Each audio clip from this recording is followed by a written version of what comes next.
Hello కానమూకు కథావచనం మోహనవచనం పరిజ్ఞానహితబాండం నిత్య చదువరి శ్రోతలకు ఆహ్వానం నమస్కారం. చదవదగునెవరు రాసిన తదుపరి చదివిన వెంటనే మరువక పలువురికి వినిపింపబూనిన అది ఏ పరిజ్ఞాన హితబాండమౌపో మహిళ మోహనవచనమై విరాజిల్లు. పరిజ్ఞాన హితబాండం లక్ష్యం ప్రతివారీ సమాచార హక్కు.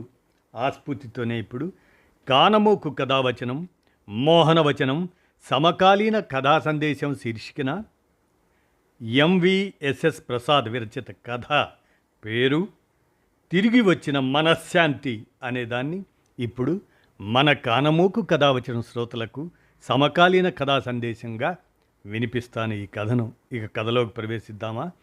తిరిగి వచ్చిన మనశ్శాంతి రచన ఎంవిఎస్ఎస్ ప్రసాద్.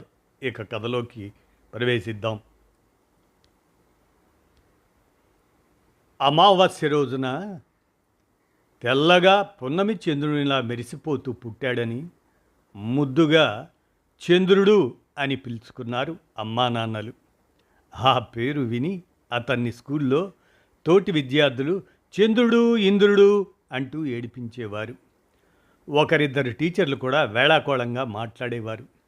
మొదట్లో ఉడుక్కున్న కాలక్రమేణా చంద్రుడు అన్నిటికీ అలవాటు పడిపోయాడు. అతనికి భార్యగా చంద్రావతి వచ్చింది. రూపంలోనే కాక పేరులో కూడా మేడ్ ఫర్ ఈచ్ అదర్ అన్నారు అందరూ. చంద్రు, టీవీలో ప్రకటన చూసావా? మన శంషాబాద్ ఎయిర్పోర్టుకు దగ్గరలో ప్లాట్ల అమ్మకం అట. మొత్తం కట్టేసి ఇస్తారట. ఫర్నిచర్తో సహా కేవలం 2 కోట్లనట. Gym, health club, hospital, swimming pool, marriage hall, CBSE సిలబస్తో 12వ క్లాస్ వరకు ఉన్న స్కూలు ఉందట. అన్నీ ఉన్నాయట. ఆ స్కూల్ ప్రత్యేకత ఏమిటంటే ఎల్కేజీ నుంచే swimming, horse riding, bungee jumping, skating ఇవన్నీ నేర్పిస్తారట. 1వ తరగతి నుంచి ఐఐటి నీట్ ఓరియంటెడ్ కోర్స్ అట. ఇంకో విశేషం ఏమిటంటే అక్కడ అడ్మిషన్కు ముందే విద్యార్థికి పాస్పోర్ట్ కంపల్సరీ అట. ఇక ఎవరన్నా చనిపోతే కర్మకాండలు చేసుకోవడానికి ప్రత్యేకంగా ఒక చిన్న ఫ్లాట్ కూడా కట్టారట. అది కూడా ఫ్రీ అనట. మనం ఎలాగూ ఊళ్ళో ఉన్న పొలాలు అవన్నీ అమ్మేద్దాం అనుకుంటున్నాం కదా, ఇంచుమించు 4 కోట్ల వరకు వస్తుంది. 2 కోట్లు రిజిస్ట్రేషను అన్నీ పోగా 1.5 కోటి దాకా మన దగ్గర క్యాష్ మిగులుతుంది. ఆ డబ్బు బ్యాంకులో వేసుకున్నా నెల తిరిగేసరికి 80-90 వేలు వడ్డీ వస్తుంది. అయినా ఆ వడ్డీని తాకాల్సిన పని ఏమి ఉండదులే. అద్దె భారం ఉండదు కనుక ఇంటి ఖర్చులకు నా జీతమే ఎక్కువ. హాయిగా కాలు మీద కాలేసుకొని కూర్చొని ఎంజాయ్ చేయొచ్చు అన్నాడు చంద్రుడు భార్య చంద్రావతితో. చంద్రుడు చంద్రావతిని చంద్రు అని పిలుస్తాడు. నిజమే డార్లింగ్, ఐడియా బాగుంది. ఎయిర్పోర్ట్ దగ్గరంటే మనం అందరికీ గొప్పగా చెప్పుకోవచ్చు. అలాగే మన పిల్లలు అక్కడ స్కూల్లో చేరితే ఒకళ్ళు పెద్ద కార్డియాలజిస్టు, ఇంకొకళ్ళు టాప్ ఇంజనీరు అయ్యి అమెరికా వెళ్ళిపోతారు. అప్పుడు మనం కూడా తప్పకుండా అమెరికా వెళ్ళిపోవాలి. ప్రస్తుతానికి వచ్చే పోయే విమానాల్ని టాప్ ఫ్లోర్ టెర్రస్ పై నుంచి చూసి మన పిల్లలు సంబరపడతారు అంది చంద్రావతి. తాను భర్తని ఎలా పిలవాలన్నా కన్ఫ్యూజన్ లేకుండా డార్లింగ్ అనే పిలుస్తుంది. ఆ రాత్రి చంద్రుడు బ్లాక్ అండ్ వైట్ కలల కంటే చంద్రావతి మటుకు ఈస్ట్మన్ ఊహల్లో ఇమ్మర్స్ అయిపోయింది. చంద్రుడు చంద్రావతుల గృహప్రవేశం అంగరంగ వైభవంగా జరిగింది. ఇద్దరి తరపున పిలిచిన బంధువులు, స్నేహితులు అందరూ వచ్చారు. ఫ్లాట్ పరిసరాలను చూసి అబ్బురపడ్డారు. మా ఫ్లాట్ దాటగానే ఎయిర్పోర్ట్ రన్వే మొదలవుతుంది అని చంద్రుడు చెబితే, మా టెర్రస్ మీద నుంచి చూస్తే విమానమే గాక అందులో ప్రయాణికులు కూడా కనిపిస్తారు. అంతెందుకు, మేం ప్లాట్ చూడ్డానికి వచ్చినప్పుడు టాప్ ఫ్లోర్లో బాల్కనీలో నిలబడితే మా వేలు విడిచిన మామయ్య కూతురు విమానంలోంచి చెయ్యి ఊపింది అది మాకు స్పష్టంగా కనిపించిందంటే నమ్మండి అని చంద్రావతి గొప్పలబోయింది.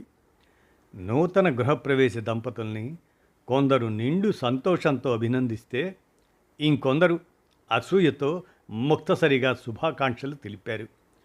మొత్తానికి అనుకున్నట్లే అన్నీ ఆధునిక హంగులు ఉండి ఎయిర్పోర్ట్ దగ్గరగా ఉన్న ఫ్లాట్లో ప్రవేశించారు చంద్రుడు, చంద్రావతి. ఆ రాత్రి బెడ్రూమ్లో ప్రవేశించగానే, మొత్తానికి ఇంద్రభవనం లాంటి ఫ్లాట్లోకి వచ్చి పడ్డాం చంద్రు అన్నాడు చంద్రుడు.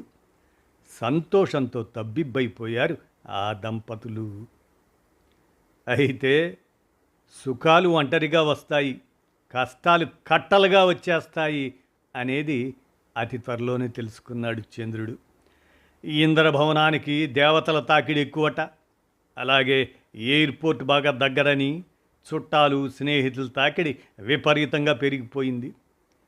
ఎందుకంటే హైదరాబాదు వచ్చిన వాళ్ళు హైదరాబాద్ ట్రాఫిక్లో ఎయిర్పోర్ట్ నుంచి ఇంటికి చేరుకోవాలంటే వాళ్ళు ప్రయాణించిన విమానం ఆ ప్రయాణ సమయం కంటే ఎక్కువ పడుతుంది. కాబట్టి ఢిల్లీ నుంచి వచ్చిన చంద్రుడు ఫ్రెండ్ ఒక అతను అదే అన్నాడు. ఫ్లైట్లో 2 గంటలు పట్టింది, కానీ ఎయిర్పోర్ట్ నుంచి కారులో మా ఇంటికి వెళ్ళడానికి 4 గంటలు పట్టింది, ట్రాఫిక్లో ఇరుక్కుపోయాను అని వాళ్ళ ఫ్రెండ్ అన్నాడు. చంద్రుడు ఇంటి నుంచి ఎయిర్పోర్టు 10 కిలోమీటర్లు కూడా లేదు, ట్రాఫిక్ తక్కువ, అరగంటలో వెళ్ళిపోవచ్చు. అందుకని ఎక్కడెక్కడి వాళ్ళు కొత్త కొత్త కొత్త బంధుత్వాలు, స్నేహాలు కలుపుకొని వాళ్ళ ఇంటికి రావటం మొదలుపెట్టారు. అసలు చంద్రావతి దృష్టిలో వాళ్ళ ఫ్లాటు వచ్చిన వాళ్ళకి ఫ్రీ లాడ్జింగ్, ఫ్రీ బోర్డింగ్ ఫెసిలిటీతో ఉన్న హోటల్, ఇక నిత్యం అతిథులు ఇంట్లో ఉండటం వల్ల పిల్లల చదువులు దెబ్బతింటున్నాయి. ఇంట్లో దంపతులకు ప్రైవసీ అన్నది లేకుండా పోయింది. వచ్చిన వాళ్ళకి టిఫిన్లు, భోజనాలు వండి పెట్టేసరికి చంద్రావతికి నీరసం వచ్చేస్తుంది. ఇంటి ఖర్చులు విపరీతంగా పెరిగిపోయాయి.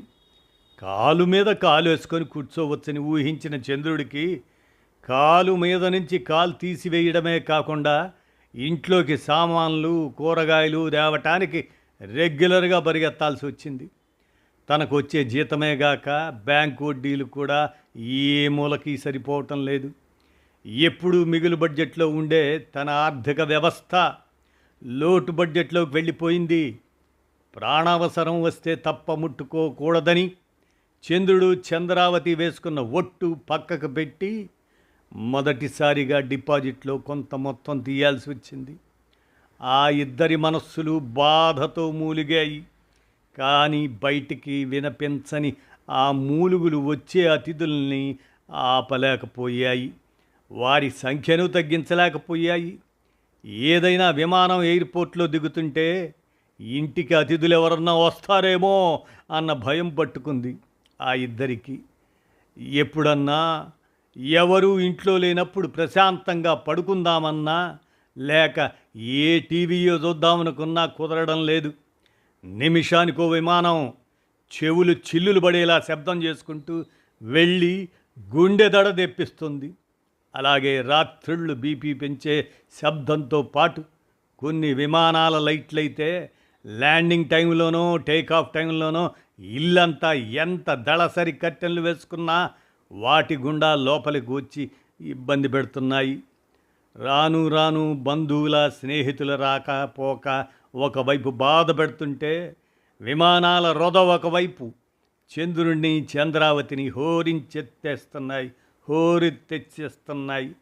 వాళ్ళకి ఏం చేయాలో దిక్కుతోచక పిచ్చెక్కిపోతుంది. మొదటిసారిగా ఆ ప్లాట్ తీసుకున్నందుకు బాధపడసాగారు. ఎయిర్పోర్ట్ దగ్గరంటే ఏదో గొప్పగా ఉంటుందనుకున్నారు, కానీ ఈ విధమైన వ్యధలు, బాధలు ఉంటాయని అసలు అనుకోలేదు. సొంత ప్లాట్ కనుక అద్దె ఉండదు, అన్ని సదుపాయాలు ఉన్నాయి, అవి కూడా ఫ్రీ, బోలెడు కలిసి వస్తుంది అని సంతోషించారు. కానీ మెయింటెనెన్స్ నెలకి 25,000 రూపాయలు. ముందుగా టీవీలో చెప్పిన ఫ్రీ అవన్నీ మొదటి 6 నెలలకేనట. తర్వాత అన్నింటికి నెలకి ఇంత అని డబ్బు కడితేనే ఉపయోగించుకోవచ్చు. పిల్లల స్కూల్ ఫీజులు గోబ గుయ్యమనిపిస్తున్నాయి. ఎల్కేజీ చదువుతున్న అబ్బాయికి సంవత్సరానికి 5 లక్షలు, 5వ క్లాస్ చదువుతున్న వాడికి సంవత్సరానికి 7 లక్షలు. హార్స్ రైడింగ్ వగైరా అన్నారు. చంద్రుడికి కానీ చంద్రావతికి కానీ ఏనాడు ఆ ఫ్లాట్స్కి దరిదాపుల్లో గుర్రాన్ని చూసిన గుర్తే లేదు. ఫ్లాట్ కొన్న 6 నెలలకే అన్నీ చూసి విసిగెత్తిపోయిన చంద్రుడు ఆ ప్లాట్ అమ్ముకొని వెళ్ళిపోదామని నిర్ణయించుకున్నాడు. చంద్రావతి అభిప్రాయం కూడా అదే. చంద్రుడు ఆ దిశగా ప్రయత్నాలు మొదలుపెట్టాడు. మొదటగా ఒక బ్రోకర్తో మాట్లాడాడు. ఓ, ఎయిర్పోర్ట్ దగ్గర ప్లాట్ అంటే హాట్ కేక్ లాగా అమ్ముడిపోతుంది అని అభయం ఇచ్చాడు బ్రోకర్. స్కూల్ యాజమాన్యం దగ్గరికి వెళ్ళాడు చంద్రుడు. ఎట్టి పరిస్థితుల్లోనూ కట్టిన ఫీజు వాపసు ఇవ్వడం కుదరదని, కావాలిస్తే పిల్లలను ఆ సంవత్సరం అయ్యే వరకు హాస్టల్లో ఉంచవచ్చని అన్నారు వాళ్ళు. హాస్టల్ ఫీజు నెలకు 50,000 అని చెప్పారు. ఇద్దరికీ కలిపి నెలకు 1,00,000, సంవత్సరానికి 6 లక్షలు లెక్క వేసుకొని గుడ్లు తేలేశాడు చంద్రుడు. అబ్బో, మనిషి పోయాడేమోననుకొని స్కూల్లో పోతే వాళ్ళకి న్యూసెన్స్ అని కంగారు పడ్డారు స్కూల్ యాజమాన్యం. కానీ కొన్ని సెకండ్లలోనే చంద్రుడు తేరుకొని ఆలోచించి చెప్తాను అన్నాడు. మర్నాడు ఆఫీస్కి బ్రోకర్ వచ్చాడు. హాట్ కేక్ అన్న బ్రోకర్, మీ ఫ్లాటు సెకండ్ హ్యాండ్ గనక 90 లక్షలకు మించి రాదు అన్నాడు. చావు కబురు చల్లగా చెప్తున్నట్లు. కేవలం 6 నెలలే కదా అయింది, 2 కోట్లకు కొన్నాం అన్నాడు చంద్రుడు. 6 సెకండ్లైనా సెకండ్ హ్యాండే కదా సార్. సరే, ఒక బయర్ రెడీగా ఉన్నాడు, అతన్ని కన్విన్స్ చేసి 1,00,00,000కి ఒప్పిస్తా. కానీ నా కమిషన్ 1,00,000 నుంచి 1,50,000 అవుతుంది అన్నాడు బ్రోకర్. చంద్రావతికి ఫోన్ చేసి ఈ వివరాలన్నీ చెప్పాడు. సరే, వీలుని బట్టి చూడు అంది చంద్రావతి. చంద్రుడికి పరిస్థితి బిట్వీన్ డెవిల్ అండ్ డీప్ సీలార్ అయ్యింది. సరే, ఏదో ఒకటి కానివ్వండి అన్నాడు దీనంగా ముఖం పెట్టి బ్రోకర్తో చంద్రుడు. ఇలాంటి ఇంద్రభవనంలో ఇంద్రుడు ఉండాలి కానీ మనలాంటి సామాన్యులు కాదు. ముందు వెనక చూసుకోకుండా ఎయిర్పోర్ట్ దగ్గరని రెడీమేడ్ బిల్డింగ్ అని 2 కోట్లు పెట్టి కొనేశాం. 6 నెలలన్నా తిరగకుండా ఇప్పుడు ₹1,00,00,000 నష్టంతో అమ్ముకుంటున్నాం. పిల్లల ఫీజు రూపంలో 6 లక్షలు పోయింది. బ్రోకర్కి ఇంకో 1,50,000. ఎంతో ఇష్టపడి కొనుక్కున్న చోటు, దాని నుంచి అన్ని విధాలా నష్టపోయి వెళ్ళిపోతున్నాం అంటూ తన బాధని వెళ్ళబోసుకున్నాడు చంద్రుడు భార్య దగ్గర. ఒక్కోసారి అంతే అంది చంద్రావతి భర్త భుజం తడుతూ. తనకు ఊబికి వస్తున్న దుఃఖాన్ని ఆపుకునేందుకు వ్యర్థ ప్రయత్నం చేస్తూ భార్యాభర్తలు ఒకరిని ఒకరు ఓదార్చుకోవటం తప్ప ఏమీ చేయలేకపోయారు. సరిగ్గా నెల్లాళ్లలో ఎయిర్పోర్ట్కి, ముఖ్యమైన బస్ స్టేషన్లకి, అలాగే సికింద్రాబాద్, నాంపల్లి, ఇటీవల బాగా అభివృద్ధి చేసిన చెర్లపల్లి, లింగంపల్లి ఆ రైల్వే స్టేషన్లకు అందనంత దూరంలో ఫ్లాట్ కొనుక్కున్నారు చంద్రుడు, చంద్రావతి దంపతులు. ఎయిర్పోర్ట్కి, బస్సు స్టేషన్లకి, రైల్వే స్టేషన్లకి దగ్గరగా ఉండాలనుకోవటం బుద్ధి తక్కువ అని అర్థం చేసుకున్నారు. ఆ తర్వాత ఫ్రీ బోర్డింగ్, లాడ్జింగ్, వచ్చే చుట్టాలు, వెళ్ళే చుట్టాలు వాళ్ళ ఇంటి ఛాయలకు రానే లేదు. డబ్బు పోతే పోయింది, మనశ్శాంతి దొరికింది అని సంతోషించారు చంద్రుడు, చంద్రావతి. ఇదండి తిరిగి వచ్చిన మనశ్శాంతి అనే ఈ కథను మన కానమోకు కథావచనం శ్రోతలకు మీ కానమోకు కథావచనం మోహనవచనం సమకాలీన కథా సందేశం శీర్షికన ఎంవిఎస్ఎస్ ప్రసాద్ విరచించి అందజేయగా మన కానమోకు కథావచనం శ్రోతలకు మీ కానమోకు స్వరంలో వినిపించాను. విన్నారు కదా, ధన్యవాదాలు.